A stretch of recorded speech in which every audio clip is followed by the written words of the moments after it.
श्रीमद् भगवत गीता के 16वें अध्याय का महत्व। श्री नारायण जी बोले, हे लक्ष्मी, एक सौरठ देश था जिसके राजा का नाम खड़क बाहु था। वह बड़ा धर्मात्मा था। उसके हाथियों में से एक हाथी बड़ा मस्त था। जिसकी धूम मची रही, महावतों को पास न आने देवे। जो महावत उस पर चढ़े उसी को मार डाले।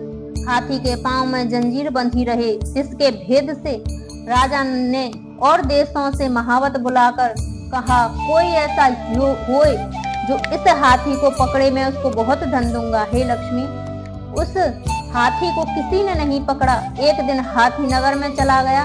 सामने से एक साधु चला आया। लोगों ने उस साधु से कहा, हे संत जी, यह आपको मार डालेगा। संत ने कहा, तुम देखो श्री नारायण जी की कैसी शक्ति है। हाथी की क्या सामर्थ्य है जो मुझको मारे। यह मेरे पास भी नहीं आ सकता। साधु ने नेत्र पसार कर उस देखा तो हाथी ने सूंड से साधु की चरण वंदना की और चुपचाप खड़ा रहा। तब साधु ने कहा, हे गजेंद्र, मैं तुझे जानता हूँ। पिछले जन्म में तू पापी था। मैं तेरा उद्धार करूंगा, तू चिंता मत कर। हाथी बारंबार चरण छूता और माथा नवाता था। लोगों ने देखकर राजा को खबर की तो राजा भी वहां आया। देखे तो हाथी साधु के आगे खड़ा है। तब साधु ने कहा, अरे गजेंद्र, तू आगे आ। हाथी ने आगे चरण वंदना की। तब उस गीता पाठी साधु ने कमंडल से जल लेकर मुख में कहा, गीता जी के 16वें अध्याय का फल इस हाथी को दिया। इतना कहे जल छिड़कते ही हाथी ने देह छोड़ देवदेही पाई और विमान पर चढ़कर बैकुंठ को गया।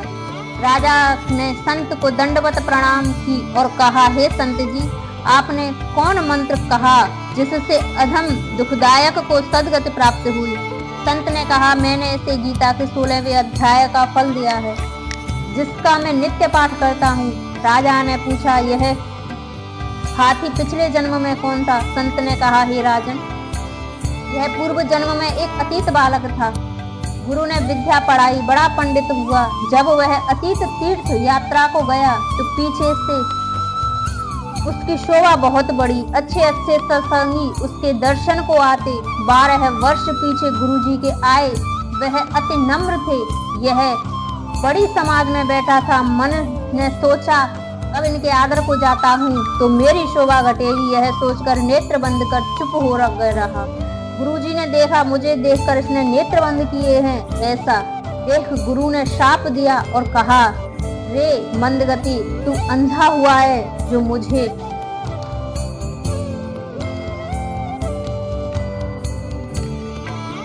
देखकर न तो सिर नवाया और न उठकर दंडवत की। तूने अपनी प्रभुता का अभिमान किया है तो हाथी का जन्म पावेगा।